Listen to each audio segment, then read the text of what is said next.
à l'audit énergétique des bâtiments pour les établissements sanitaires et médico-sociaux.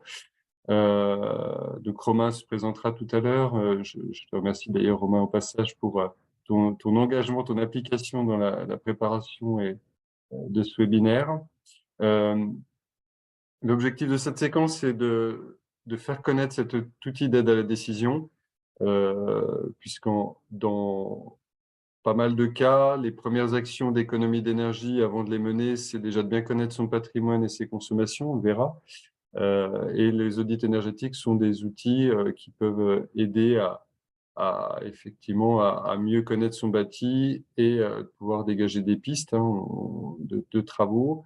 Donc, on a pu constater que certains établissements avaient fait réaliser des audits qui ont servi ou pas, ou peu, ou des audits qui n'étaient pas toujours réalisés de façon qualitative ou en respect du cahier des charges qui avait été rédigé. Donc, on souhaitait avec Romain donc, vous présenter l'outil. Enfin, c'est Romain qui va le faire, cet outil-là, l'audit énergétique. Et à quel moment on peut déclencher cet audit et puis les points de vigilance, recommandations pour que cette étude réponde le plus possible à vos besoins. Et puis, j'interviendrai de mon côté sur la partie identification des professionnels et les coûts de ces études. Donc, l'objectif de ce webinaire, c'est aussi de faire connaître le programme RISET pour les établissements qui ne connaissent pas encore ce programme régional. Au niveau des infos pratiques, donc le webinaire est enregistré. Vous aurez bien entendu accès au replay et puis à la présentation de Romain d'ici quelques jours, tant qu'on mette tout ça en ligne sur notre site internet. Un questionnaire de satisfaction sera aussi transmis. Votre caméra micro sont coupés par défaut. On est en mode webinaire sur Zoom, donc n'hésitez pas à utiliser le chat. Et puis, vous pouvez aussi vous renommer au niveau du chat pour mieux identifier votre nom, prénom, structure, notamment quand vous allez poser des questions ou quand on pourra effectivement rebalayer vos réactions, vos questions sur le temps dédié en fin de webinaire. Pour le programme RESET, pour ceux qui ne le connaissent pas encore, on est sur un programme régional dédié à l'efficacité énergétique, aux énergies renouvelables, au confort et qualité de l'air intérieur, donc pour les établissements de santé et médico-sociaux, donc les 1200 de Bourgogne-Franche-Comté. C'est un programme donc d'information et d'accompagnement. On a développé dans le cadre de ce programme plusieurs actions. Donc les webinaires comme celui d'aujourd'hui, donc on est dans le volet information. Nous avons aussi prévu pour les établissements de la région le 14 juin, pour ceux qui n'ont pas encore reçu l'information, une journée régionale aux Hospices de Beaune, une première rencontre des établissements de santé et médico-sociaux sur le thème de la transition énergétique, comment réussir ensemble la transition énergétique. Donc, je vous invite à me contacter si vous n'avez pas reçu l'information, pour que je puisse vous transmettre le programme et les modalités pour vous inscrire. Donc, on a un volet aussi de conseils, de formation qu'on commence à concevoir pour faire monter en compétences des référents au sein des structures médico-sociales et hospitalières. On accompagne plus particulièrement des missions de conseil renforcées d'accompagnement des structures en Bourgogne-Franche-Comté.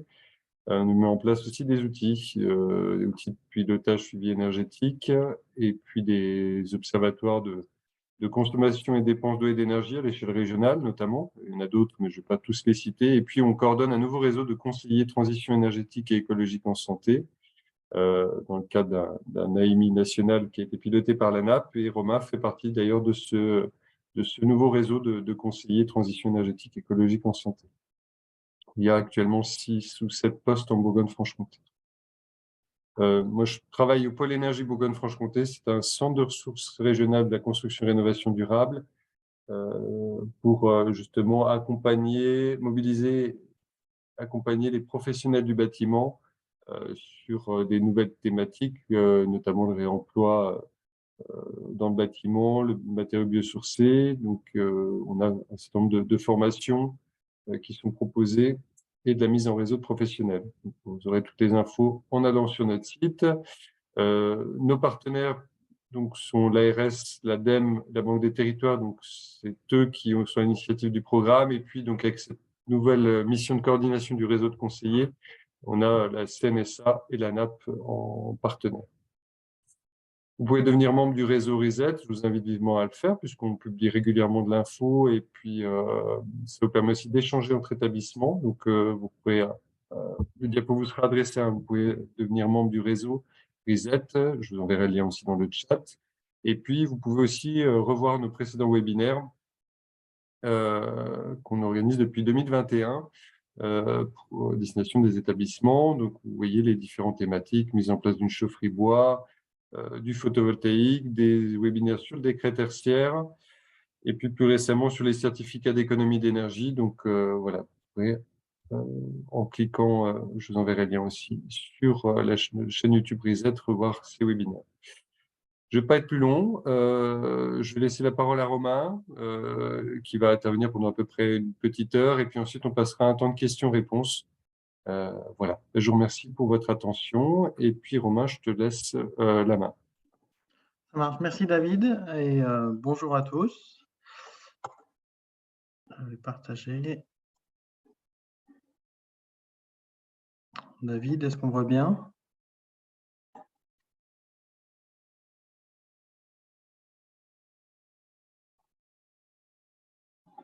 Est-ce que, ou dans le chat, est-ce que vous pouvez me dire Ouais, si c'est tout bon. c'est bon le partage? Romain, j'avais mon Parfait. micro coupé. C'est tout bon, ouais. Parfait. Pardon.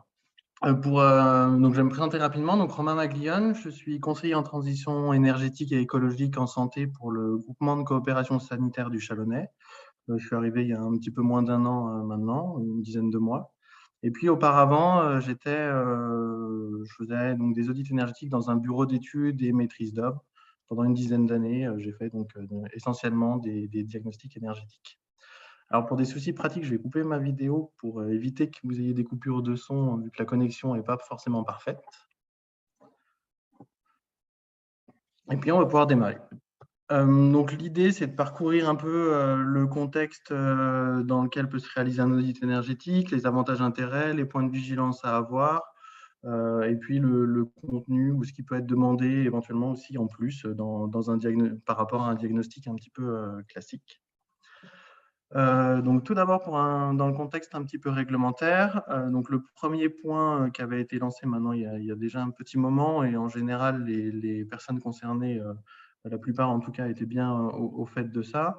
Donc c'était l'audit énergétique des grandes entreprises qui est obligatoire pour toutes les entreprises de plus de 250 salariés, ou s'il y a un chiffre d'affaires de plus de 50 millions d'euros et un bilan de plus de 43 millions d'euros. L'audit énergétique, dans ce cas-là, doit couvrir d'ailleurs 80% de la facture énergétique de ces entreprises-là. Donc l'audit est basé sur une norme, etc., donc qui est très codifiée. Et puis, il doit être renouvelé tous les 4 ans. Donc la dernière échéance, c'était 2019. Donc là, il y a une échéance pour 2023. Donc je pense que ces personnes-là sont bien dedans. Et puis, il y a une exemption pour ces entreprises, si vous êtes concerné, quand vous avez une certification ISO 50001. Donc, c'est la certification en management de l'énergie. Ensuite, pour tous les autres bâtiments tertiaires, il n'y a pas forcément d'obligation sur la réalisation d'un audit énergétique. Par contre, ce qui est sorti, je pense pareil que la plupart, vous êtes bien au fait de ça, donc je vais faire un rappel très rapide dessus. Donc c'est plutôt lié au décret tertiaire, avec en objectif d'atteindre moins 60% de consommation énergétique d'ici 2050, ou d'avoir une consommation inférieure à une référence en valeur absolue. Donc en fait, c'est une consommation ramenée au mètre carré pour le bâtiment, et c'est basé sur des valeurs qui sont proches en fait des établissements neufs, avec un petit peu des coefficients un petit peu de correction. Mais du coup, des objectifs qui sont quand même assez importants pour les établissements en général, même si c'est très variable en fonction des établissements. Sur ces objectifs-là, donc il y a plusieurs modulations possibles par rapport à ces pourcentages. Donc le premier, c'est une modulation en cas de changement d'activité ou de volume d'activité. Donc ça, c'est plutôt le maître d'ouvrage qui est bien au fait de son activité et de l'évolution de son activité. Et c'est plutôt le maître d'ouvrage qui le remplit. Mais en fait, cette modulation-là, elle a peu d'impact sur l'objectif réel, puisqu'en fait, cette modulation va faire augmenter plus ou moins en fonction du volume d'activité. Si on divise par 2, ben, on divise par 2 l'objectif. Mais en général, dans les établissements, c'est plutôt géré. Donc, si on utilise 2 fois moins d'activité, en général, on chauffe 2 fois moins de bâtiments, etc. Donc, c'est assez proportionnel. Donc, ça impacte peu l'objectif final. Et puis, par contre, il y a d'autres moyens, d'autres points qui peuvent permettre de moduler les objectifs. Donc, c'est en cas de contraintes techniques ou architecturales ou un coût des actions qui est disproportionné. Donc, si on est par exemple sur un bâtiment classé et qu'on ne peut pas faire d'isolation extérieure, etc., voilà, toutes les contraintes qu'il peut y avoir. Et pour cela, il faut rédiger un dossier technique qui va présenter toutes les contraintes sur les qu'on rencontre. Et pour ce faire, ce dossier technique, il doit être réalisé, donc ça c'est écrit dans le décret qu'il donne, donc c'est soit par des architectes, des bureaux d'études, prestataires externes ou internes, qui soient compétents pour réaliser l'étude énergétique. Donc là, ce qu'on appelle compétent, donc c'est défini aussi pareil dans un arrêté de 2014 qui définit qui est compétent pour le faire. En sachant donc pour avoir les compétences, ça nécessite de pouvoir estimer les travaux, pouvoir dire si on peut les réaliser ou non techniquement, s'il y a des contraintes, etc. D'estimer en face les économies que ces préconisations et ces travaux-là pourraient engendrer pour pouvoir moduler en fonction de ces économies les objectifs finaux. Ensuite, donc en non réglementaire, ce que l'audit énergétique pourrait aussi permettre d'apporter, ce qui est aussi la base, donc c'est de limiter l'impact des charges énergétiques. Alors l'audit, bien sûr, ne le fait pas directement, mais via les actions qui sont préconisées, qui vont être plus ou moins coûteuses, ça va permettre ensuite de réduire les charges énergétiques de l'établissement ou des bâtiments. En sachant que plutôt ce qui est constaté, c'est que ça permet pas forcément de réduire les charges, mais ça évite surtout qu'elles explosent. Alors, sur des hivers comme on a pu l'avoir là cette année et dans ce contexte, ça n'aurait pas permis de complètement limiter la hausse, mais ça permet quand même d'éviter d'être trop soumis et trop dépendant de ces variations de prix et des charges énergétiques. L'objectif aussi quand même premier, c'est de réduire son impact environnemental. Malheureusement, parfois, la partie charge énergétique et impact environnemental ne sont pas forcément corrélés, puisqu'il y a des choses qui peuvent être plus intéressantes d'un point de vue financier que écologiquement. Et puis, donc, comme je l'ai dit, pas forcément d'obligation de réaliser l'audit ou un diagnostic énergétique. Pour le périmètre à auditer, donc ça, comme je l'ai dit précédemment, sur les grandes entreprises, donc là, il y a normalement 80% qui doit être pris en compte. Ce qui semble intéressant dans le contexte actuel, si vous réalisez un audit énergétique, c'est de prendre en compte tout le même périmètre que le décret tertiaire, donc toutes les factures énergétiques. Et puis, de toute manière, dans les audits énergétiques classiques, il y a donc tous les usages qui sont listés ici. Je ne vais pas forcément les redétailler, ce n'est pas le plus intéressant. Par contre, bien faire attention à intégrer tous les équipements qui peuvent être consommateurs, comme les blanchisseries, la restauration, les appareillages, qui peuvent avoir un impact important, qui ne sont pas à négliger.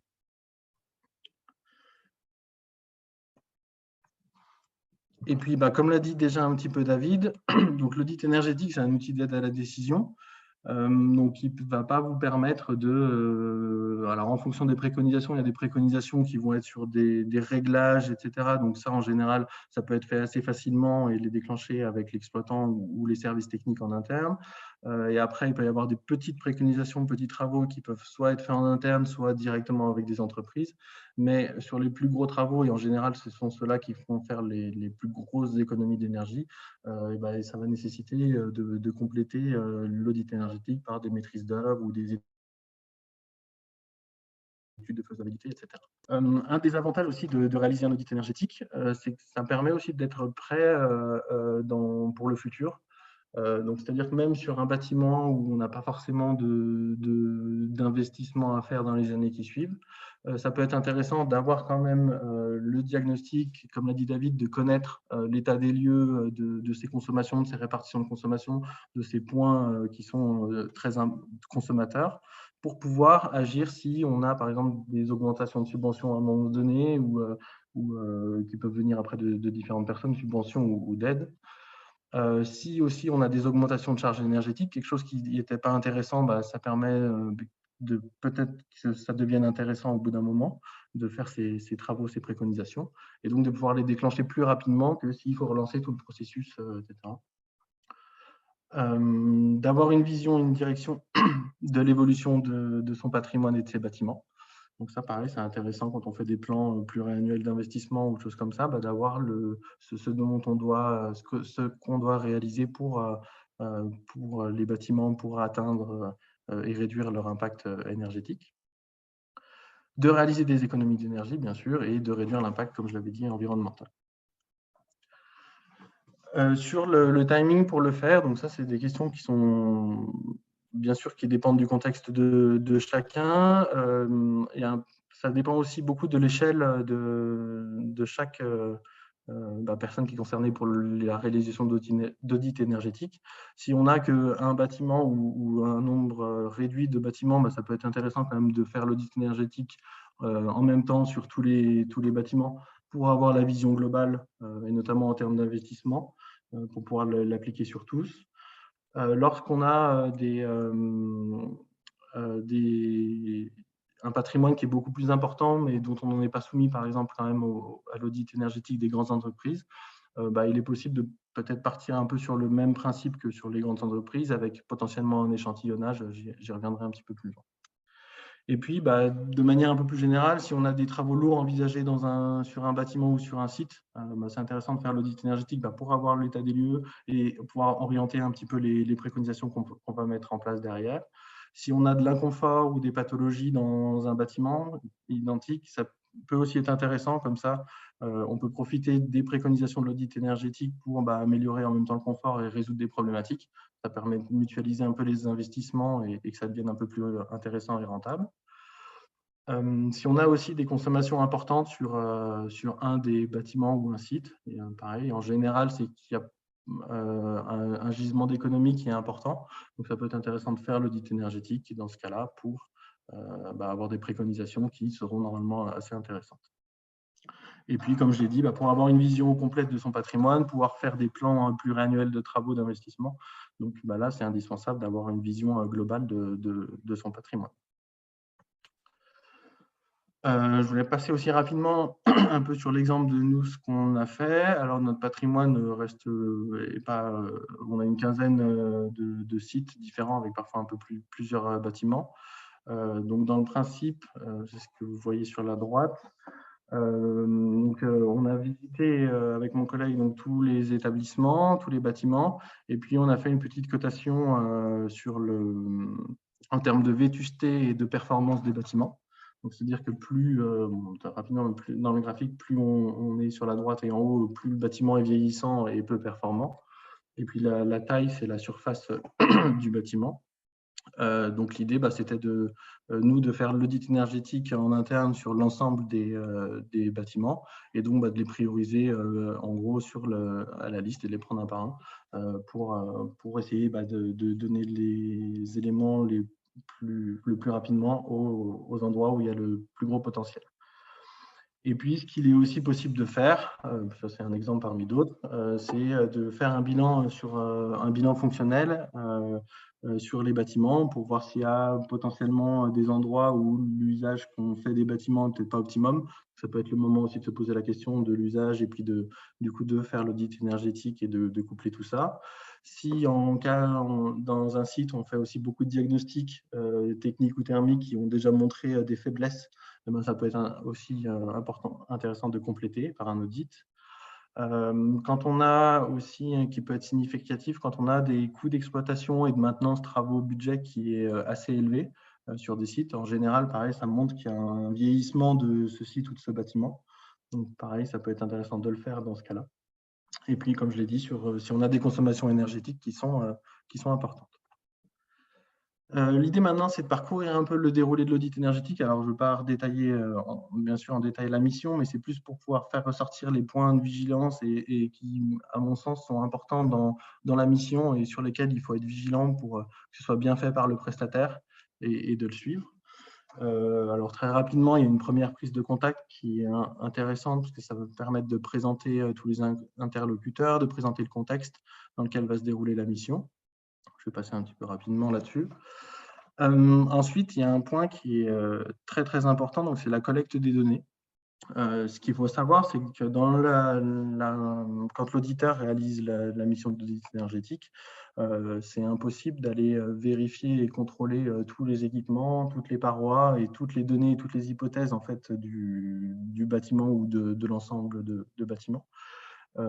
Et tout l'enjeu de l'audit énergétique, ça va être que l'auditeur réussisse à comprendre, à bien comprendre 90% du fonctionnement de l'établissement, pour que dans la simulation, la simulation reflète la réalité et que les préconisations puissent être faites sur une simulation qui soit cohérente et avec des gains derrière qui soient aussi cohérents.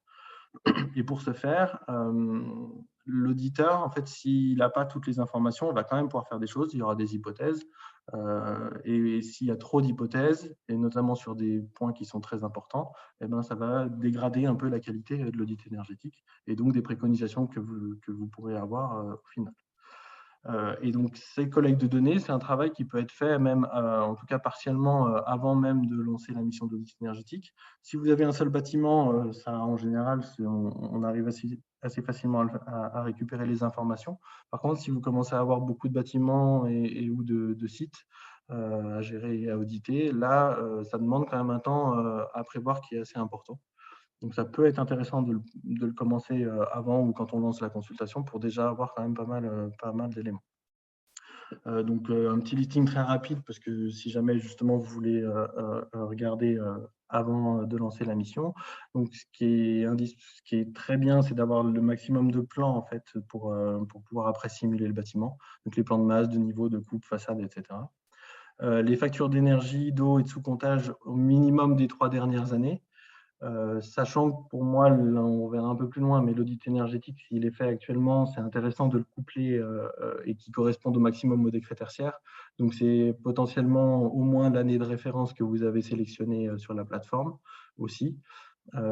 Et puis, pourquoi pas, si vous voulez aussi comparer, contrôler l'année de référence que vous avez sélectionnée, en fait, l'ensemble des informations que vous avez dû récupérer ou que vous avez récupérées pour renseigner la plateforme opérate. Les contrats d'exploitation, toutes les études, donc diagnostic amiante, les DPE, les audits structurels ou énergétiques qui auraient pu être faits, et puis toutes les informations contextuelles sur le bâtiment, donc les travaux réalisés, envisagés, les problématiques qu'il peut y avoir dans tel ou tel bâtiment. Donc ça, de toute façon, l'auditeur redemandera bien sûr tous ces éléments-là. Et puis parfois, donc il y a une flèche qui revient parce qu'il peut y avoir même de redemander d'autres documents en fonction des visites ou des échanges qu'il peut y avoir après, parce qu'il manque certains points. Ensuite, ce qui est aussi à mes yeux indispensable et très important, c'est de réaliser une réunion de lancement, au moins une, je vais détailler un peu après. Ce n'est pas forcément systématiquement intégré. Cette réunion de lancement, elle est intégrée dans le cahier des charges ADEME notamment, mais pour moi, c'est indispensable parce que ça va vraiment permettre à l'auditeur de faire un premier échange avec la maîtrise d'ouvrage. Et pour moi, il faut qu'il y ait la direction qui soit là où les directions qui soient incluses dans cette réunion de lancement, parce que ça permet d'avoir les éléments, d'échanger sur les éléments de contexte, et qui va permettre ensuite en fait à l'auditeur de préconiser des choses qui soient le plus utiles possible à l'établissement, parce que c'est comme l'a dit David tout à l'heure, il y a régulièrement des audits énergétiques qui ne sont pas forcément utilisés derrière parce qu'il y a eu un manque de transmission et ce qui arrive aussi parfois des préconisations qui ne correspondent pas forcément à ce qu'attendait la maîtrise d'ouvrage. Et du coup, ça se termine dans un tiroir et puis ce n'est pas du tout l'utilité, surtout que c'est un coût quand même non négligeable à la base. Donc, cette réunion de lancement qui est très importante, elle peut, s'il y a plusieurs journées de visite de prévues, elle peut être envisagée lors de la première journée de visite. S'il n'y a qu'une seule journée de visite, Il faut de préférence la prévoir avant, puisque ça peut un peu orienter parfois des points à voir en visite et autres. Donc, quand on fait tout à la suite, parfois, c'est un peu plus délicat. Et ensuite, donc, il y a la visite des bâtiments. Donc là, pareil, ça demande du travail et du temps d'une personne qui connaît le mieux possible en fait, les installations, les bâtiments, les installations techniques. Donc ça, c'est vraiment indispensable qu'il y ait quelqu'un qui accompagne partout, avec les accès partout, enfin la quasi-intégralité. Et puis, donc là, il faut prévoir la visite des chaufferies, des sous-stations, des CTA, de tous les équipements, de l'ensemble des parois, donc les toitures, vides sanitaires, façades, en sachant qu'il n'y a pas forcément besoin de visiter, on se met dans un cas où on a un établissement, un site qui a une dizaine de bâtiments qui sont tous identiques et faits à la même époque et qui n'ont pas eu de travaux différents. Donc là, il n'y a pas forcément besoin d'aller visiter les toitures, vides sanitaires, façades des 10 bâtiments, puisqu'en fait, vous avez la même chose. Donc ça peut être des choses qui peuvent être intéressantes de récupérer avant, lors de la consultation. Parce que si vous donnez des éléments comme ça, où vous avez des bâtiments qui sont similaires au bureau d'études ou architecte, dans son estimation, dans son chiffrage, il peut prévoir de réduire les temps de visite, par exemple, parce que vous avez des choses similaires, ou au contraire, bien intégrer qu'il va falloir tout visiter si c'est tout différent. De visiter aussi tous les locaux représentatifs de l'activité. Donc, dès qu'il y a une activité un petit peu différente, là on voit un petit exemple avec restaurant, bureau, laboratoire, d'aller visiter un petit peu tous les espaces. Si vous êtes par exemple dans un EHPAD, par contre, qui a une centaine de chambres, ça ne sert à rien d'aller visiter 50 chambres dans l'établissement. C'est d'avoir un peu tous les principes de fonctionnement et de réglage chauffage dans tous les locaux différents. Et puis les pathologies dans le bâtiment. Je ne l'ai pas dit peut-être rapidement.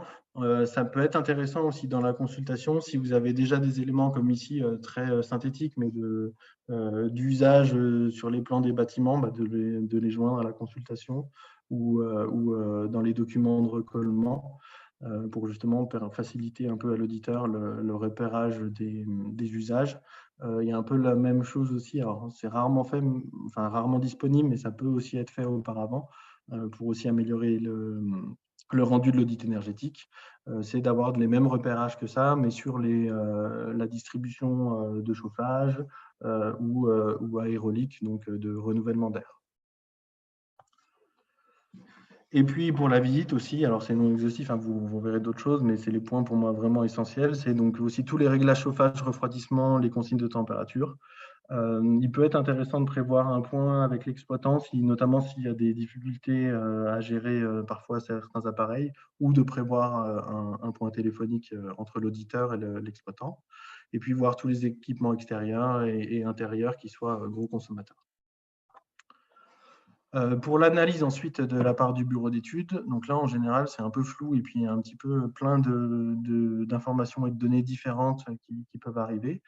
Donc il y a 3 méthodes de calcul assez différentes, mais en général qui représentent la très grande majorité de ce qui peut être proposé.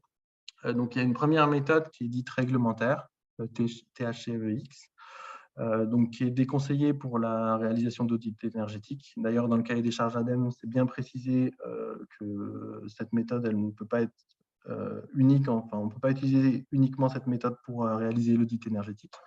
En fait, elle est basée sur la réglementation thermique des bâtiments existants, donc de 2005, qui a été un petit peu révisée, mais qui est assez ancienne. Et en fait, son seul but, ça va être de pouvoir comparer un bâtiment par rapport à des références ou de comparer des bâtiments, vraiment la performance du bâtiment entre mais par contre, elle ne permet pas en fait, d'estimer et de modéliser la réalité du terrain et donc de proposer des préconisations qui soient le mieux adaptées au bâtiment. Ça peut quand même être envisagé de mettre cette étude, cette méthode réglementaire en plus d'une autre méthode, notamment si vous souhaitez, par exemple, obtenir des niveaux de rénovation, par exemple, proches si vous avez déjà entendu, de BBC rénovation, de choses comme ça. Donc, c'est ce calcul-là qui permettra de valider ou non l'atteinte de ces objectifs. Ensuite, vous avez donc une simulation dite statique, donc qui est assez bien adaptée pour les audits énergétiques. qui est moins précise que la troisième méthode, mais qui est suffisante en fait pour les audits énergétiques. Donc là, le principe, c'est qu'on simule, le bureau d'études simule les déperditions complètes du bâtiment, du ou des bâtiments, et puis on applique en fait la rigueur climatique, donc c'est les degrés jaunifiés dont vous avez sûrement déjà entendu parler. Donc en fait, on applique cette rigueur qui représente le froid, on va dire, sur l'année complète.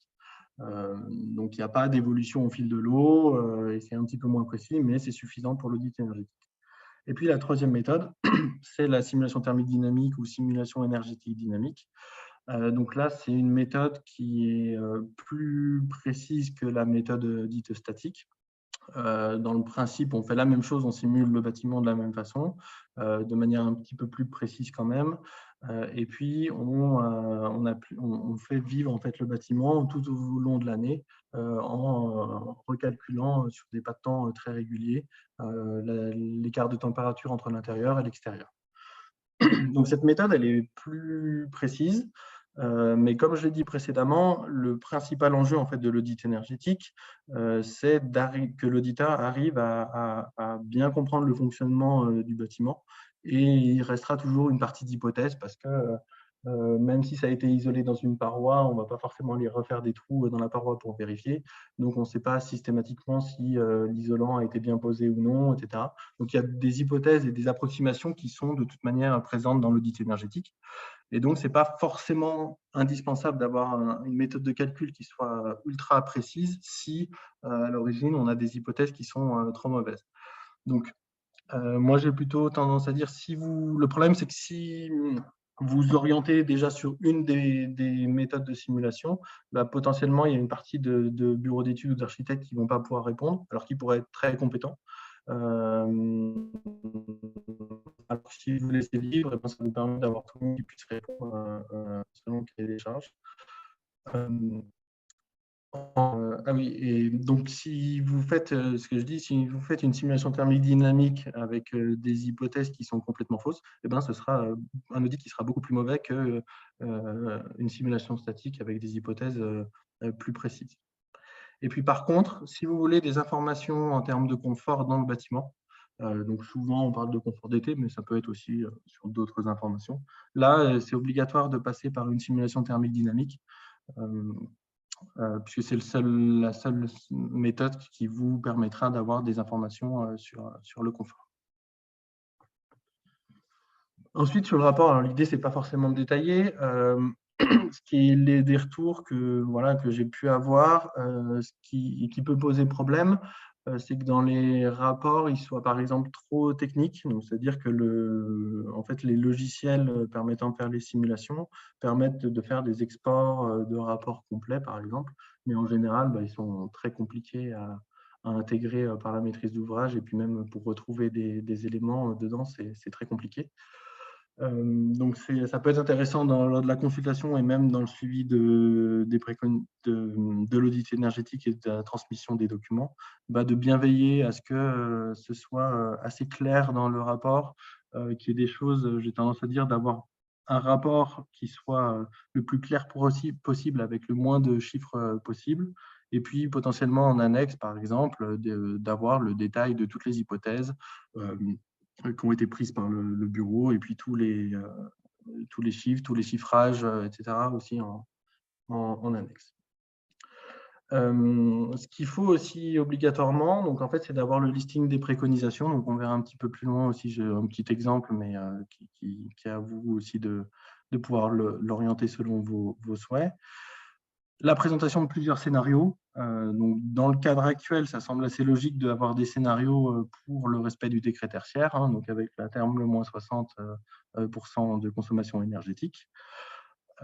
Il peut être aussi intéressant de laisser au bureau d'études la rédaction d'un scénario qui soit le plus logique dans leur sens.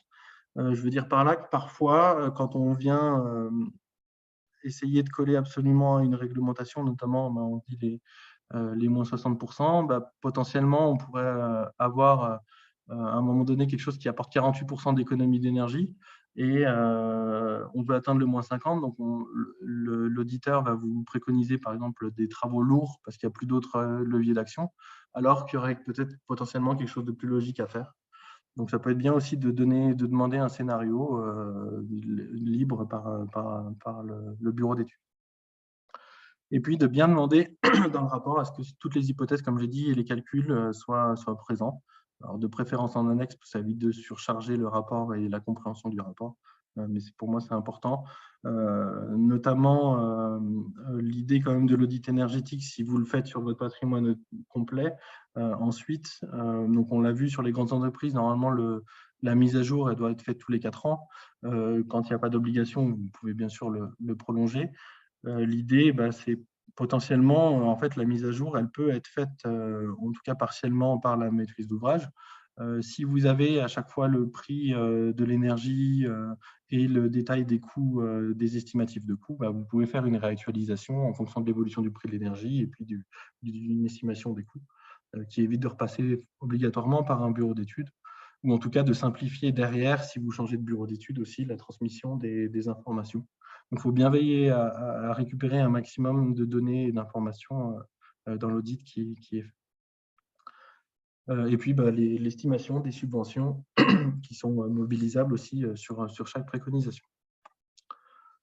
Alors oui, petit exemple rapide, hein, c'est ça pour moi dans l'idée, c'est que vous ayez, c'est un exemple comme ça, mais vraiment des choses qui soient au maximum visuelles et explicitées dans le rapport, et d'éviter d'avoir plein de chiffres et autres, de demander d'avoir des indicateurs sur la performance et l'état, par exemple, de vétusté aussi des parois de l'état des lieux.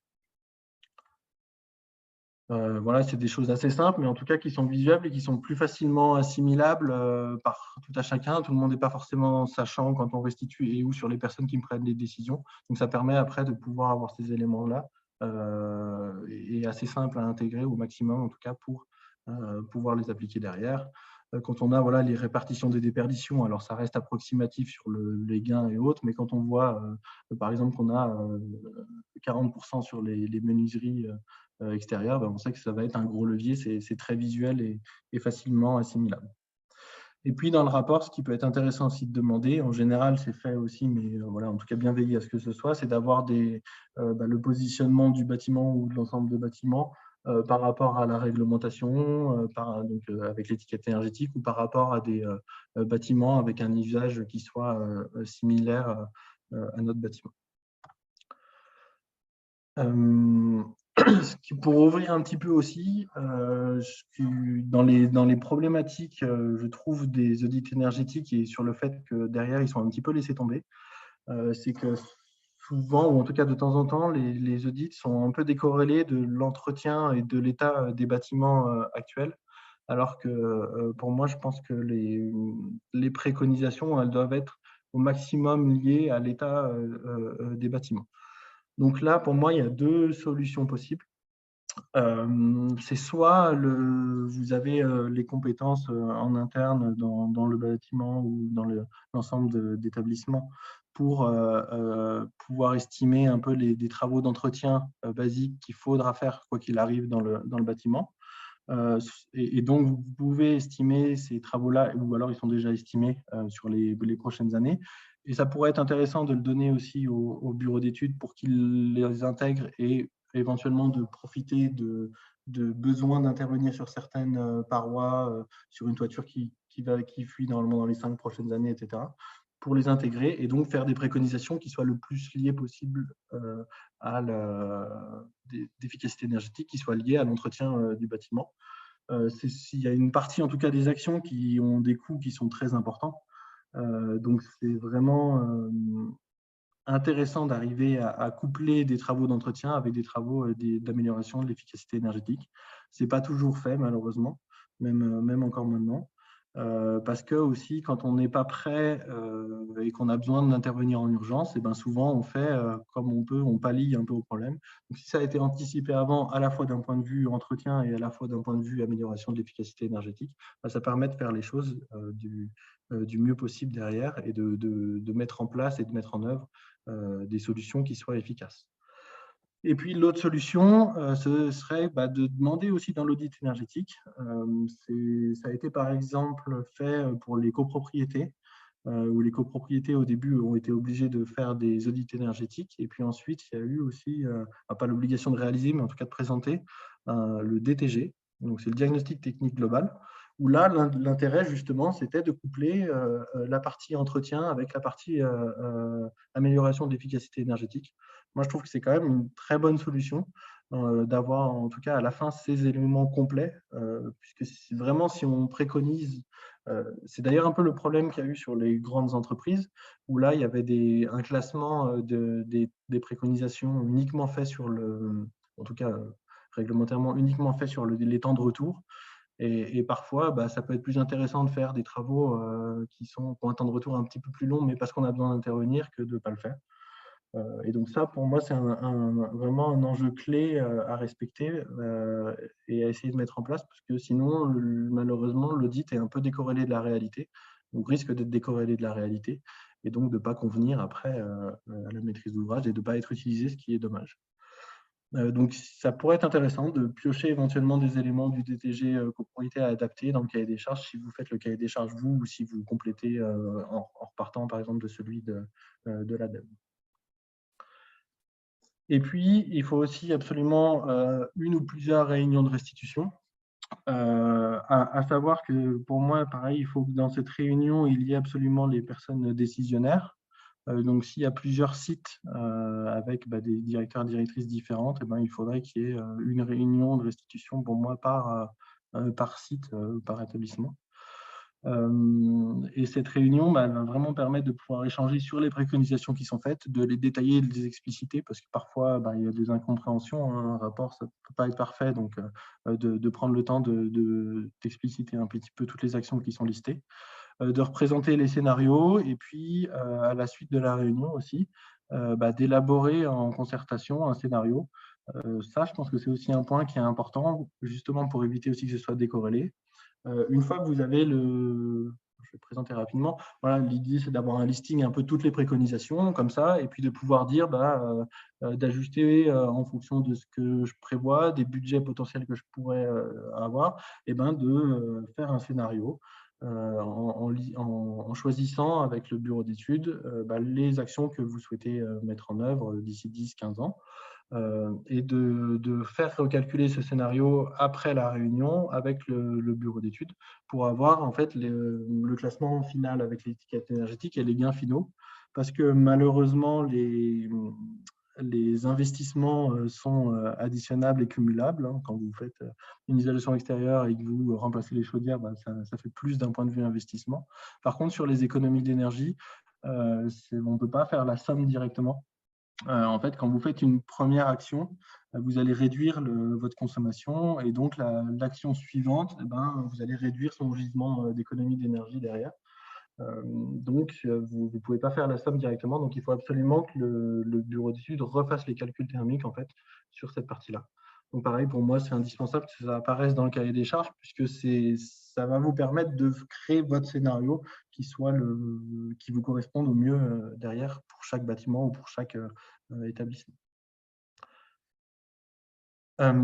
Et puis, alors, si j'ai oublié aussi dans le rapport, ce qui peut être intéressant aussi de demander, c'est d'avoir des fiches un peu actions, c'est-à-dire par préconisation, d'avoir vraiment un détail et pas uniquement la liste ici, mais d'avoir un détail de toutes les préconisations avec les temps de retour, les impacts que ça peut avoir, notamment en termes aussi d'entretien, s'il y a un contrat d'entretien d'exploitation qui va être nécessaire lié à cette préconisation-là ou non, et puis d'avoir une priorisation un peu des préconisations.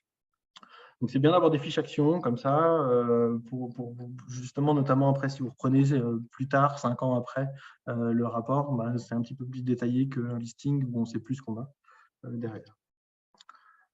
Pareil pour les préconisations, ce qui peut être intéressant de demander en annexe, par exemple, c'est de manière assez simple, mais de pouvoir avoir des repérages sur les préconisations qui sont faites. Quand vous n'avez qu'un seul bâtiment, c'est assez simple, mais si vous êtes sur un site où il y a une dizaine, quinzaine de bâtiments, voilà, on va mettre par exemple isolation par extérieur, mais on ne sait plus duquel, on ne sait pas exactement si c'est toutes les parois ou non. Donc parfois, juste un petit schéma qui illustre voilà, l'isolation extérieure. On parle de ces 5 bâtiments-là. Ça peut faciliter ensuite quand on reprend la compréhension et quand on reprend l'étude. Et puis, un dernier point aussi, oui, qui est très intéressant et qui est quasiment jamais fait, de ce que j'ai pu voir, c'est d'avoir un peu le détail des estimations et des préconisations qui sont proposées par l'auditeur. Donc, c'est d'avoir un peu, pareil, de manière assez succincte, hein, ça reste succinct, mais d'avoir quand même ces informations-là sur les surfaces qui sont prises. Donc là, pour l'isolation extérieure, on a 1650 mètres carrés de tel équipement sur la surface qui a été intégrée dans l'estimatif. Voilà, donc c'est de récupérer ces éléments-là, éventuellement avec les prix après qui ont été pris en compte par le bureau d'études. Mais pareil, derrière, si vous voulez remettre à jour des choses ou comparer ou donner ces éléments après maîtrisables, ça permet d'avoir quand même une première chose, des premiers éléments. Sur les limites de la prestation, donc, on a vu très rapidement, donc l'audit énergétique, c'est un outil d'aide à la décision. Donc, en fait, tout ce qui va être proposé, ça reste une approximation quand même. On n'est pas, donc, il n'y a pas parfois ce qui est demandé, mais il n'y a pas de garantie de résultat sur les gains énergétiques derrière, par exemple. Les estimations de travaux qui sont faites, elles sont faites en général par des ratios. Donc, ça reste plus ou moins approximatif. Je n'ai pas d'autres idées que le bouche à oreille sur la qualité des estimatifs travaux. Je ne sais pas si David, après, apportera peut-être quelques éléments. Et en général, les estimatifs n'intègrent pas toutes les prestations annexes. C'est vraiment le prix, les estimations du coût de travaux. Donc derrière, il faut rajouter en général s'il y a du désamiantage, les frais de maîtrise d'œuvre, de diagnostic amiante, etc. Tous les frais qui peuvent être liés. Ça ne remplace pas non plus la réalisation d'un DPE, donc ce n'est pas la même mission. Donc vous êtes quand même soumis au DPE derrière, même si vous réalisez l'audit énergétique. En sachant que cette mission de DPE, elle peut être couplée aussi à l'audit énergétique, puisqu'il y a des logiciels qui font la correspondance un peu entre la partie audit et DPE en rajoutant quelques compléments. Donc ça pourrait être mis en option, notamment par exemple dans la mission ou si vous avez besoin de mettre à jour.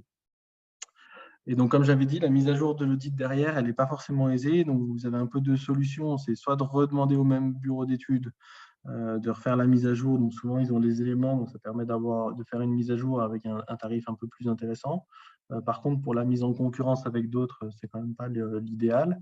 Et donc, plus vous aurez d'informations et plus vous pourrez récupérer les données et hypothèses, ça permettra justement de potentiellement changer de bureau d'études derrière. Ou de le faire en interne si c'est juste une mise à jour. Donc, ça peut être intéressant d'avoir vraiment récupéré le maximum d'informations. Et puis, comme je l'avais dit rapidement, ce n'est pas une étude de faisabilité, donc potentiellement, malheureusement, hein, j'ai envie de dire, mais si vous prévoyez par exemple des travaux importants, on va dire de création d'un mini réseau de chaleur, l'audit énergétique suffira sûrement pas à lancer tout de suite après les travaux. Ils pourront donner quand même des premiers éléments, mais il faudra sûrement compléter en fait l'audit énergétique par des études qui peuvent être plus approfondies. Donc ça va vraiment dépendre de chaque préconisation et de chaque contexte qui va être fait. Je ne l'ai pas dit, mais dans le cahier des charges, ce qui peut aussi être intéressant, c'est si vous avez un projet déjà à un endroit, je ne sais pas, vous vous posez vraiment la question, comme je l'ai dit là, par exemple, de la création d'un petit réseau de chaleur sur un site où il y a eu 5-6 bâtiments et que pour l'instant, chacun a sa production. Ça peut être intéressant de le mettre dans le cahier des charges, à étudier par le bureau d'études. Au moins, vous êtes sûr que dans l'audit, il se sera intégré et puis qu'ils pourront donner des éléments dessus. Alors que si vous ne le mettez pas, potentiellement derrière, ce ne sera peut-être pas bien pris en compte. Donc, pas hésiter à mettre ce que vous souhaitez qu'il soit étudié. Ce ne sera pas tout, hein. Bien sûr, il y aura d'autres éléments en plus faits par l'auditeur, mais ça peut être des pistes pour l'auditeur. Et puis, un petit peu pour ouvrir et puis pour rappeler, vous avez donc, dans le cas actuel, ça semble quand même assez intéressant dans l'audit énergétique de prévoir les scénarios liés au décret tertiaire pour pouvoir le respecter.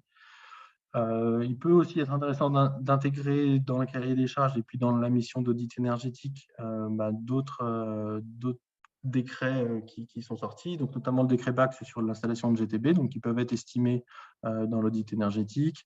Les installations d'ombrières photovoltaïques, pareil, qui peuvent être intégrées dedans. C'est un plus que je mets aussi dans un autre point, c'est sur l'analyse de cycle de vie. L'enjeu quand même global de l'audit énergétique, c'est de réduire son impact environnemental. C'est ce dont on a déjà parlé précédemment. Pour l'instant, ce n'est pas du tout intégré en audit énergétique. C'est quelque chose que l'on fait justement maintenant dans les bâtiments neufs. Donc, l'enjeu de l'analyse de cycle de vie, c'est de ne pas regarder uniquement les économies que l'on va faire sur l'utilisation de l'équipement ou du bâtiment.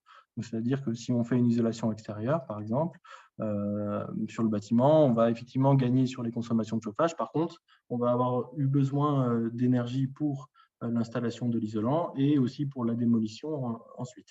Donc ça, l'analyse de cycle de vie prend l'intégralité en fait des émissions, ou estime en tout cas l'intégralité des émissions.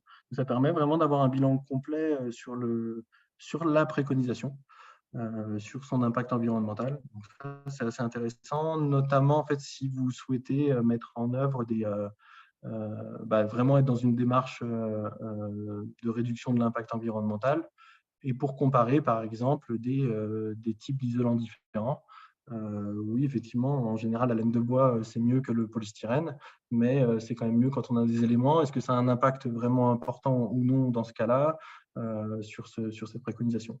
Donc, c'est très peu fait à l'heure actuelle sur les audits énergétiques, à ma connaissance en tout cas, mais ça peut être une piste quand même pour, au moins sur un bâtiment peut-être qu'on souhaiterait faire d'une manière exemplaire, voir ce qui pourrait être fait dessus.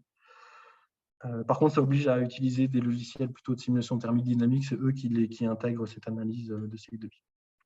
Et puis aussi, possiblement, vous pouvez demander des scénarios plus ambitieux, notamment par exemple sur du passif, très rapidement, où le principe, c'est de dire j'isole davantage encore mon bâtiment que quelque chose un peu de classique.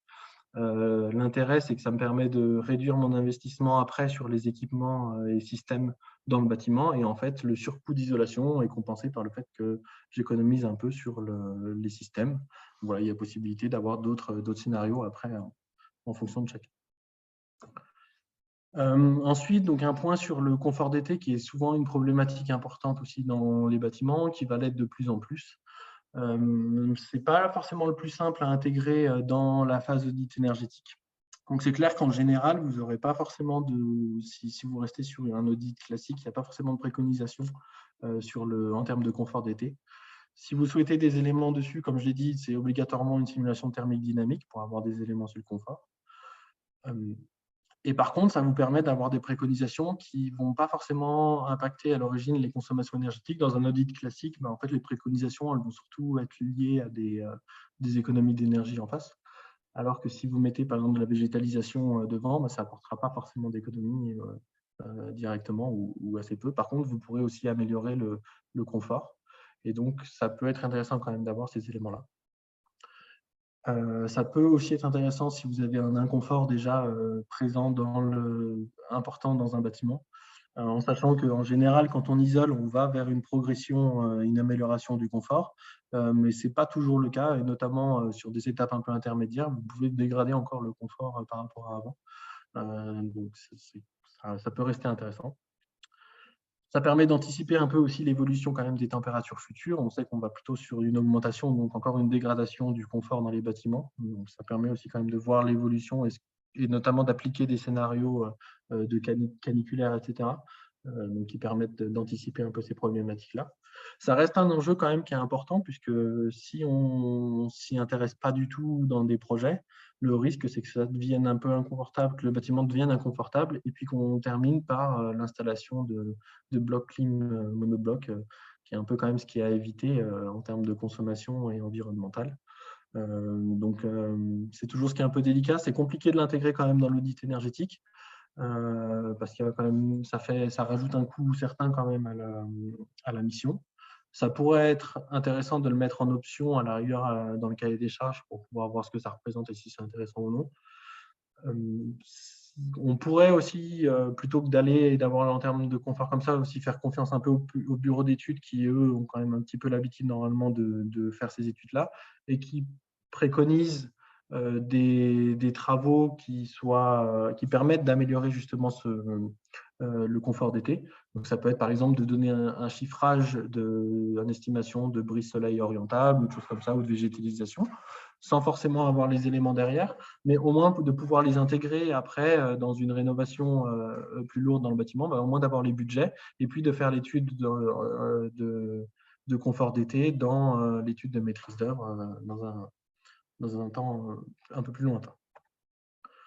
Et puis, alors très rapidement, je ne vais pas rentrer dans le détail, ça dépendra si vous le mettez ou non.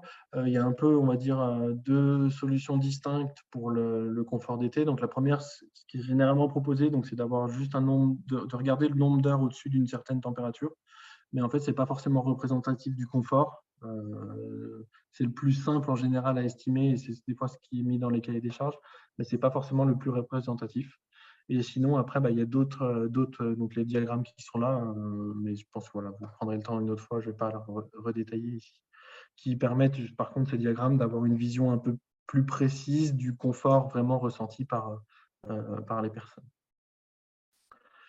Et un petit rappel très rapide des différents points importants. Donc, se baser sur le cahier des charges de l'audit énergétique ADEME, qui est quand même assez complet. Par contre, ce qui est plutôt constaté, d'ailleurs ce qu'a déjà un peu dit David, c'est que en général, même le contenu du cahier des charges ADEME n'est pas forcément appliqué dans sa totalité. Donc, il faut absolument veiller à ce que ce qu'on mette dans le cahier des charges, que ce soit celui de l'ADEME ou non, ce soit bien remis après par le prestataire, ce qui n'est pas toujours le cas. Donc, il faut prévoir quand même du temps là-dessus. D'ajouter aussi, si vous avez des problématiques ou des spécificités dans votre établissement, de les mettre dans le cahier des charges. De rajouter aussi les différents décrets tertiaires BACS si ça ne l'est pas, ou en tout cas de compléter si vous avez des besoins. Ce qui peut aussi être fait, dont je n'ai pas parlé, c'est dans le cahier des charges, si vous le faites vous, ou même après, il y a deux choses. Donc, parfois, il peut y avoir même des rapports des exemples de rapports types que vous trouvez intéressants ou que vous avez peut-être déjà eu. Ça peut être bien de mettre des bouts de rapport pour dire, voilà, on veut quelque chose de cette façon-là un petit peu. Ou des documents. Il arrive parfois qu'il y ait des classeurs Excel où le maîtrise d'ouvrage demande au bureau d'études ou architecte de remplir le tableur Excel, ou ça peut être fait après en interne, avec du coup tous les différents éléments qu'on souhaite dans le tableur. Donc ça peut être intéressant pour pouvoir l'exploiter derrière, toujours pareil, dans le but de pouvoir utiliser les éléments qui sont donnés. Et puis de demander, alors ça après ça dépend de la façon dont vous consultez, si vous passez par un groupement ou non, mais de demander aussi le détail des heures prévues par étape. Ça peut être pas mal pour avoir un peu une vision sur le sérieux du prestataire que vous consultez. Et puis je vais laisser David terminer la présentation. Oui, pour vous puissiez trouver un prestataire pour réaliser ces audits énergétiques, il y a donc l'OPQIBI, donc c'est un organisme qui gère la qualification de l'ingénierie, parce que ce sont des métiers qui ne sont pas forcément réglementés, l'ingénierie.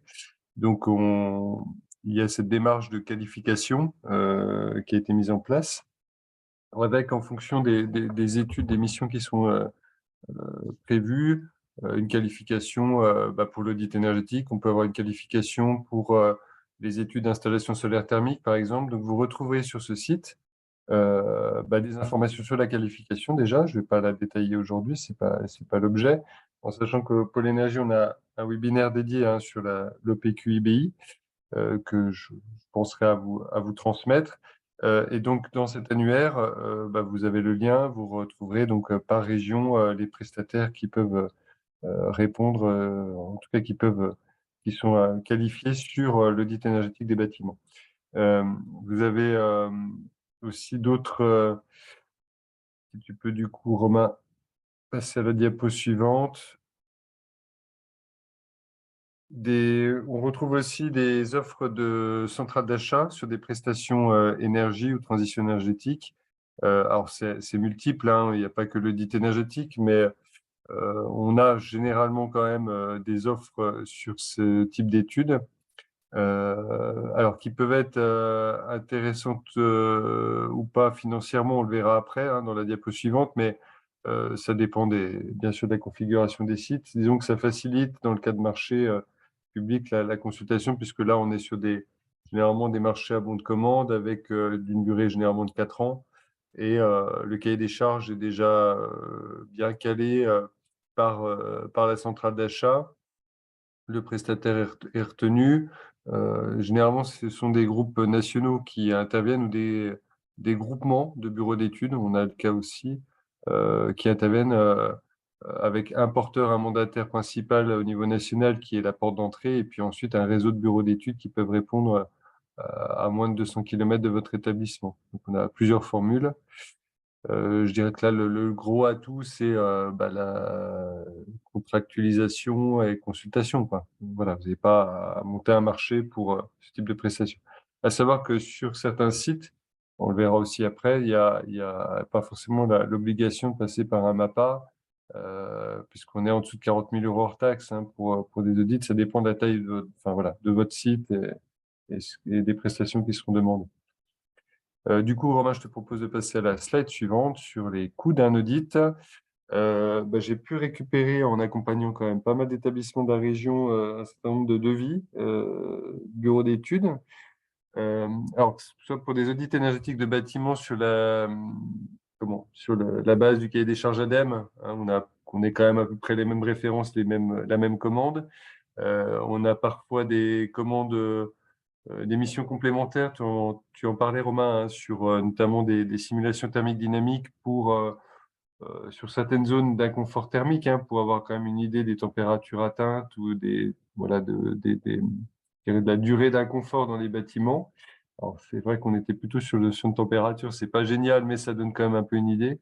Et puis parfois des missions complémentaires de remplir la plateforme Opéra pour répondre aux décrets tertiaires, quoi. Donc bon, bon normalement, j'ai réussi à sortir une moyenne.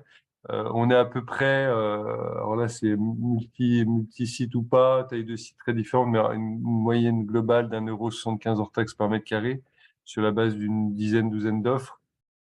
On est à 1,50 €, voire moins pour du patrimoine multisite. Multisite, en gros, je vous ai donné un exemple, 20 établissements sur un département, donc sur des communes différentes, quoi. Donc, ce qui génère aussi quand même un peu de déplacement du prestataire, mais on a un maître d'ouvrage unique qui va consolider les documents. Donc, c'est quand même plutôt pratique d'être sur aussi ce principe-là. Là, en sachant que les deux groupements d'établissements médico-sociaux publics handicapés, notamment, là, ont lancé l'audit sur la quasi-totalité de leur patrimoine. Voilà. L'idée, c'était d'avoir une vision globale en disant, voilà, j'ai tel et tel site avec tel bâtiment et voilà, les travaux engagés, combien ça coûte, et de pouvoir faire un PPI multi-site. C'était l'intérêt pour ces maîtres d'ouvrage. On a des écarts qui peuvent être importants, comme je vous disais, en fonction du nombre de sites, mais aussi de la taille des sites. Des infos, Romain en a parlé, qui sont existantes. S'il n'y a pas de plan, c'est tout de suite, ça va alourdir la phase état des lieux. Donc, on aura des coûts supplémentaires. Euh, Ce qui peut jouer aussi, c'est le bureau d'études et l'estimation du temps prévu. C'est indispensable, Romain l'a rappelé, que le bureau d'études chiffre bien sur la phase d'état des lieux, temps d'heure, tel coût unitaire. Alors, généralement, les coûts unitaires les coûts jours de bureau d'études, on est autour entre 650 et 1 000 € hors taxe le jour, quoi, hein. Donc, ça peut être variable aussi, suivant les charges de structure. Euh, donc, on a des écarts aussi qui peuvent être importants. On a eu le cas sur notamment centrale d'achat, sur un centre hospitalier en Bourgogne, où là, on était sur des coûts qui étaient à 3 € hors taxe du mètre carré, parce qu'en fait, on est sur des bordereaux de prix en fonction d'une fourchette de surface de bâtiment. Là, il y avait 7 bâtiments sur ce site. Et donc, en fait, la construction du prix, elle est un peu mal faite parce qu'il y a eu un cumul 7 fois, comme si vous disiez 7 fois un chiffrage d'audit. Donc, cumulé, on arrivait à des sommes astronomiques. Donc, pour le coup, là, le montage économique est pas pertinent, et c'était finalement plus intéressant de faire une consultation classique auprès de 3 prestataires différents. Et d'ailleurs, on était en tout de 40 000, alors qu'avec la centrale d'achat, on était à plus de 40 000. Donc voilà. Donc, finalement, le fait de consulter en région DBE, c'était moins cher. Et alors, ça demande de rédiger un cahier des charges et tout ça, mais c'est quand même, il y avait un sacré écart, quoi. Et puis, donc, pour les groupements d'établissements médico-sociaux, donc, comme je disais, oui, on est aussi, en dehors des questions de la centrale d'achat, mais j'ai quand même pu voir des offres qui allaient d'1,50 € à 2,50 € du mètre carré. Donc là, on était sur un patrimoine de plus de 50 000 mètres carrés, donc ça fait quand même un delta, comme vous pouvez le constater, de presque 60 000 €. Donc, c'est pas rien. Donc, ça vaut le coup quand même de faire 3-4 demandes de devis. En accompagnant aussi des établissements, alors, Romain, tu l'as précisé, c'est bien réunion de lancement, même ne serait-ce qu'à la phase consultation. On avait reçu 4 bureaux d'études en visio pour échanger sur le cahier des charges et éventuellement demander une V2 au niveau de leur chiffrage, quoi. Parce que certains, effectivement, avaient plus ou moins compris le niveau d'ambition ou les attentes de l'établissement. Donc, je trouve que c'est pas mal de prévoir un petit entretien avec les prestataires qui ont remis une première offre. Voilà, et donc diapo suivante, un autre constat, une autre observation. J'ai vu des offres de bureaux d'études aussi avec des grilles prix en fonction de la taille des sites. C'est un peu comme pour les centrales d'achat finalement, où là on avait par site et pas par bâtiment ce type d'offres. Donc ça fait un peu catalogue, c'est sûr, hein, c'est pas, on va dire que c'est une offre négociée au niveau national comme on a pu le faire sur une plateforme de suivi énergétique. Donc, mais voilà, ça peut permettre en coin de table de rapidement voilà, voir combien coûterait un audit énergétique. Pour vous donner une idée, pour un EHPAD ou un bâtiment, un établissement type hôpital local, sur des surfaces avec 5-6 000 mètres carrés, on est entre 6 et 9 000 €, quoi. Ça dépend, voilà, bien sûr, de tous les éléments que je vous ai indiqués précédemment. Voilà, autre point, ça peut être la question sur les aides financières. Il faut effectivement pas enfin, effectivement, il y a pas d'aide spécifique. Il y en a eu par le passé. Côté ADEME, il y a beaucoup d'audits qui ont été réalisés. Et il n'y a pas eu d'effet derrière ou ça n'a pas été suivi. Donc, beaucoup d'argent public dépensé depuis 15 ans sur le financement d'audit. Donc, l'ADEME retire petit à petit ses financements sur le bâtiment, le secteur bâtiment, au profit plutôt d'autres secteurs, notamment les énergies renouvelables, l'économie circulaire, etc.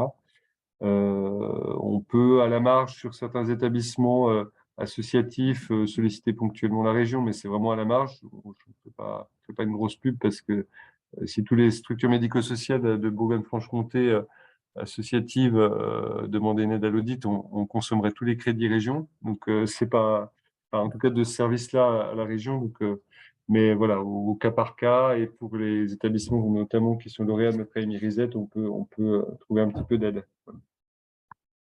En sachant que ces audits-là, clairement, c'est de la non-dépense ou de la meilleure dépense, donc il y a une économie quand même. Donc pour moi, voilà, c'est à intégrer dans votre prix, dans votre projet.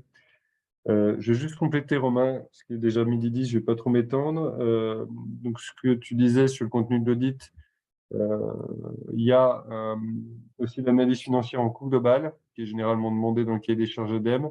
Vérifiez bien ce point-là, parce que ce n'est pas toujours présenté en coût global, c'est simplement en temps de retour brut. Moi, je trouve que c'est un peu idiot. L'idée, c'est quand même de pouvoir avoir des projections financières, même si on reste sur des hypothèses de coût d'énergie, etc. Mais je pense que c'est important d'avoir plutôt cette analyse économique en respectant finalement ce cahier des charges EDEM. Passer un peu de temps quand même à analyser l'offre du bureau d'études et de mettre en face votre cahier des charges et puis de pointer là où il y a des écarts. C'est vraiment important. Vaut mieux effectivement, vu le montant de ces audits, ça dépend de la taille de votre patrimoine, mais passer un petit peu de temps à l'analyse des offres et puis comme je vous disais, de prévoir un entretien. Et puis, je pense que tu le préciseras, Romain, il y a la différence entre SED et STD. C'était indiqué dans ton diapo. Je pense que ça peut être intéressant d'en reparler. Et puis aussi, aujourd'hui, donc on a vu la prise en compte du confort d'été, donc avec des missions complémentaires. Chose aussi qui, pour nous, est important au niveau du programme RESET, et c'est là où c'est un peu compliqué encore à écrire dans un cahier des charges, c'est comment prendre en compte la qualité d'air intérieur au moment où on fait des travaux, donc de pouvoir concilier les enjeux énergétiques, les enjeux sanitaires.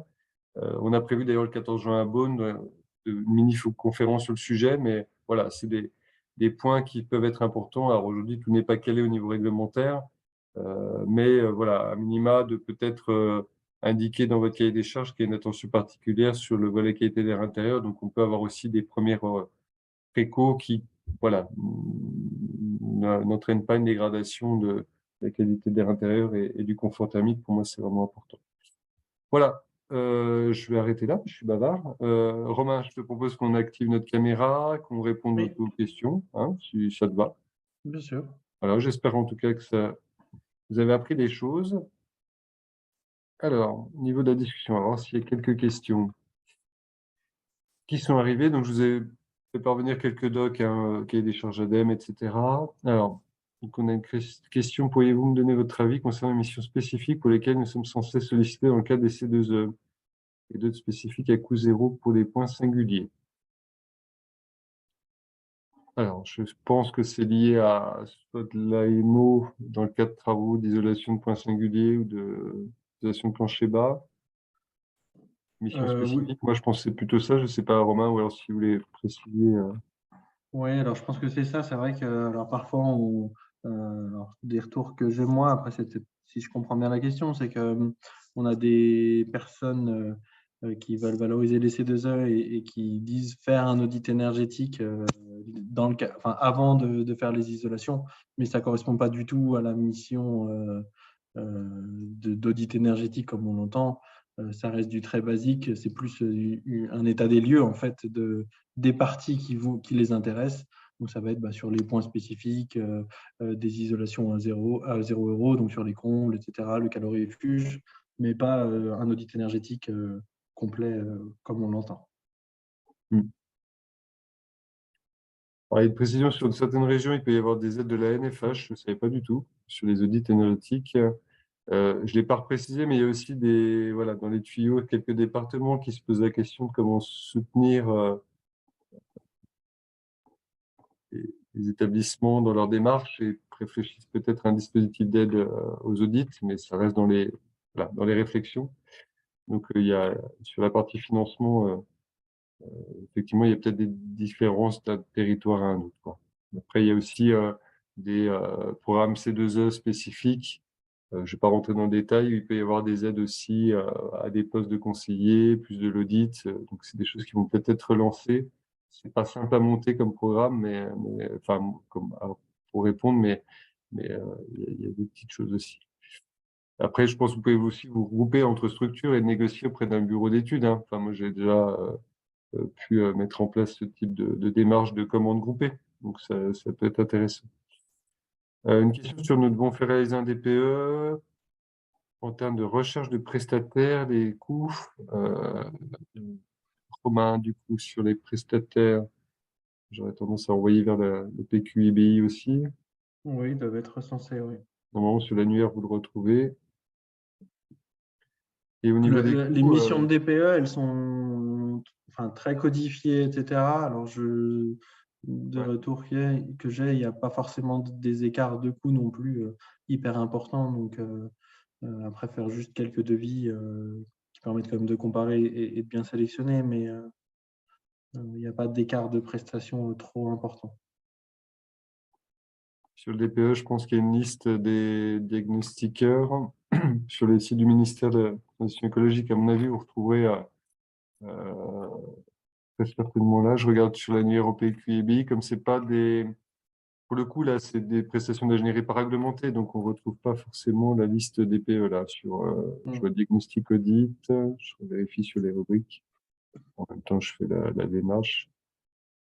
Si, on a quand même des diagnostics qualité d'air intérieur, audit CO2. Non, on n'a pas de DPE dans les sous-rubriques. Je regarde en même temps sur l'annuaire au PQIBI. Enfin, vous pouvez faire aussi la démarche en live. Donc, ouais. Mutualiser les audits avec d'autres établissements. Bah voilà, c'était, je m'en parlais, j'avais pas vu la question qui était posée.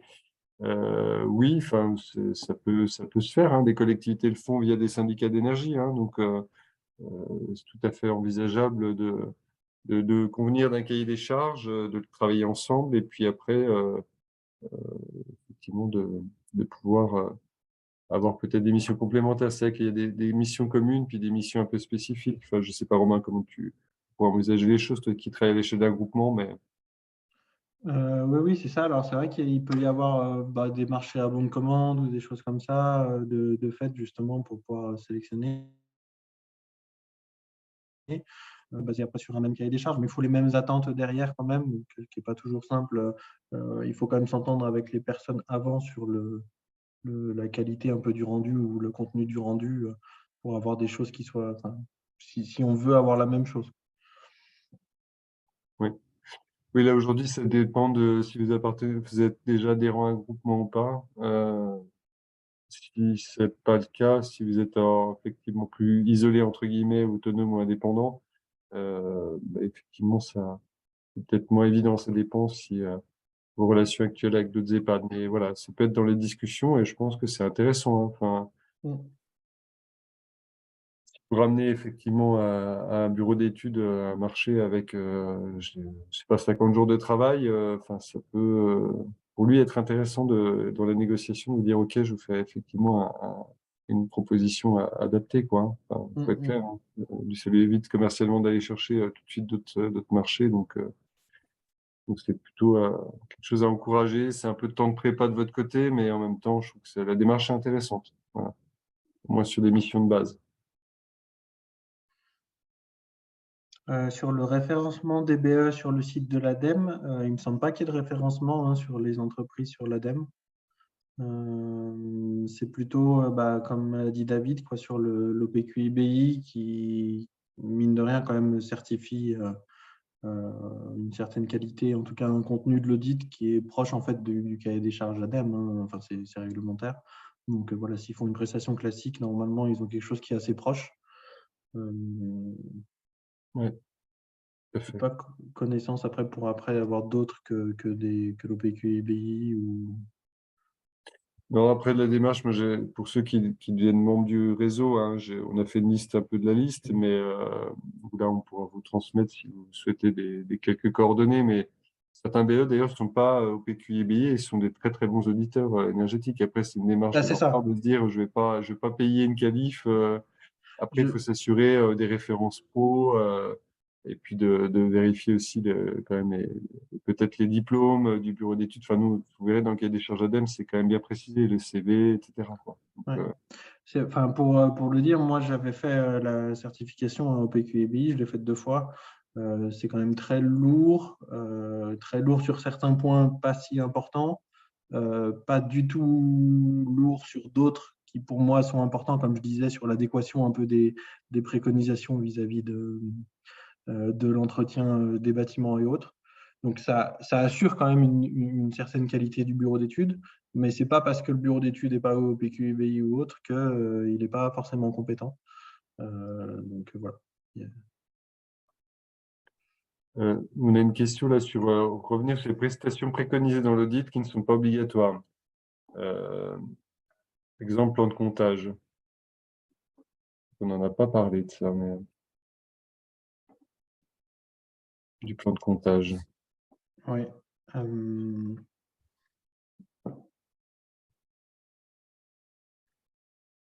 En fait, oui. Alors c'est vrai que le plan de comptage, je ne pense pas que ce soit forcément toujours bien inclus non plus dedans. Donc c'est vrai qu'on n'a pas parlé, ça peut être intéressant d'inclure des choses comme ça dans le cahier des charges, pareil, dans la consultation. Ouais. Des éléments dessus, effectivement. C'est une bonne remarque. Ça peut être une mission complémentaire. En se disant, bah, j'ai un prestataire qui est déjà sur place, qui analyse nos données et je lui confie moi la partie audit et Mm. recommandations. C'est vrai. En sachant que c'est vrai que, pareil, j'ai dit beaucoup de choses en option à chaque fois ou des choses qu'on peut mettre dedans. C'est pas toujours forcément simple après de trouver un prestataire qui ait les bonnes compétences dans tous les domaines. Mine de rien, dans l'audit, l'intérêt et l'enjeu, c'est quand même d'avoir des personnes qui seront moins précises, on va dire, qu'un maître d'œuvre ou des choses comme ça. Par contre, qui ait quand même une vision et des conséquences sur le bâti global quand même assez large. Donc après, plus on rajoute des choses, bah, on sait que c'est pas forcément, à un moment donné, on peut pas être compétent à fond dans le plan de comptage IPMVP et dans l'installation de photovoltaïque ou de pompe à chaleur, etc. Donc, si on met trop de choses après pour le bureau d'études, on n'est pas forcément toujours sûr d'avoir quand même quelqu'un. Ils vont peut-être répondre et du coup, on aura quelque chose qui sera peut-être pas si bien. Donc, effectivement, le mettre en option et puis bien veiller à ce que les compétences soient présentes, ça peut être une bonne solution. Oui, c'est ça. On a souvent ce cas d'ailleurs, c'est comment on rédige, est-ce qu'on met X mission ou pas. Après, c'est sélectif, hein, c'est-à-dire que vous aurez que les gros bureaux d'études de tout corps d'État qui vont répondre ou qui ont multi-qualifications. Il y en a aussi en région, hein, je dis pas, mais il y en a quand même moins. Et puis après, effectivement, on peut se poser la question de saucissonner, entre guillemets, c'est pas du saucissonnage, mais de se dire bah, la mission photovoltaïque, elle a peut-être pas trop d'incidence sur l'audit énergétique, on peut la mener en parallèle. Voilà. Ce qui permet de travailler un peu différemment. Et donc, c'est ça. Enfin, je veux dire, un peu au cas par cas, vous pouvez faire un peu de sourcing, hein. Moi, sur un hôpital, je vais appeler quelques bureaux d'études pour voir aussi quel est notre cahier des charges, pour qu'ils puissent potentiellement aussi voir. Donc, je pense que ça peut être intéressant d'avoir des échanges préalables avec quelques bureaux d'études. Euh, c'est autorisé, hein, enfin, de pouvoir avoir quelque chose qui soit quand même pas à côté de la plaque. Et voilà, comme tu disais, Romain, c'est vrai que la multiplicité fait que ça peut être. Voilà. Mais par contre, il y a des choses qu'il faut lancer peut-être en même temps, et c'est vrai que c'est intéressant. Voilà. C'est une très bonne question en tout cas.